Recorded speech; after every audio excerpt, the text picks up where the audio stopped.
আসসালামু আলাইকুম। প্রিয় দর্শক, দেখেন আমি আগেও কিছু ভিডিও দিয়েছিলাম। এই যে আমি এখানে জৈব সার, আমি এই জৈব সারগুলা কিভাবে তৈরি করলাম। জৈব সার কিন্তু আমার তৈরি হয়ে গেছে। এই জৈব সার দিয়ে আমি এই জৈব সারগুলা দিয়ে আমি এখানে দেখতেছেন যে পেঁপে গাছগুলা হয়েছে। এই যে পেঁপে গাছ লাগাইলাম, এখানে পেঁপে গাছ লাগাইলাম, ওই সাইডে পেঁপে গাছ লাগাইছি। এই পেঁপে গাছগুলো আমার সম্পূর্ণ জৈব সারের তৈরি। তাই আপনাদেরকে বলি, আপনারা জৈব সার কিভাবে তৈরি করবেন।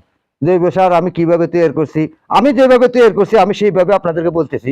আমি এখানে একটা হাউস, এই দেখেন একটা হলো একটা হাউস।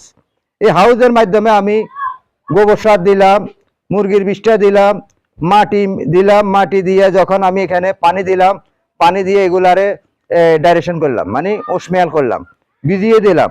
ভিজিয়ে দেওয়ার পর মুরগির বিষ্ঠা এবং গরুর গোবরের যে অ্যাকশনগুলো আছে, কারণ গরুর গোবরে হলো 47% গ্যাস, মানে অ্যাসিড, আর মুরগির বিষটা হলো 57%। তাই আমি আপনাদেরকে বলি, কারণ এই আপনি যদি তাজা গোবর কিংবা তাজা মুরগির বিষটা যদি গাছের গোড়ায় দেন, গাছ জ্বলে যাবে, জ্বলে সেখানে সাদা হয়ে যাবে।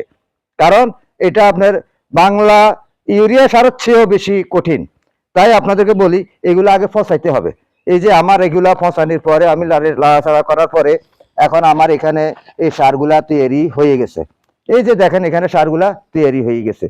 তারপরে আমি এগুলা এই যে গাছ লাগাইছি বাইরে, সেখানে ড্রেন করা আছে, ড্রেনের মাধ্যমে দেবো। কিন্তু আমি গাছের গোড়া দিব না, একটু আলাদা দূরত্ব করে ড্রেনে দেবো। ড্রেনে দেওয়ার পরে আমার সেখানে গাছগুলা বেড়ে উঠবে।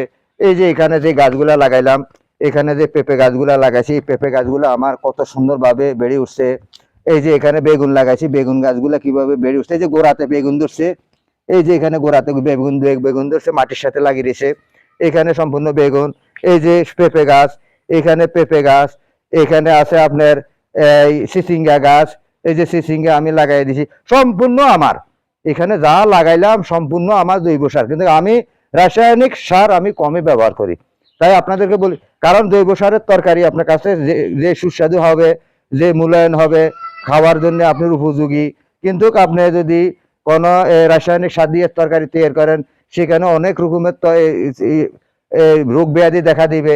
তাই আপনারা রোগ থেকে সুস্থ থাকার জন্য, রোগ থেকে ভালো থাকার জন্য আপনারা যদি নিজেরা জৈব সার তৈরি করেন, এই জৈব সার তৈরি করে আপনারা চাষাবাদ করেন, অবশ্যই আপনাদের ভালো হবে, মঙ্গল হবে।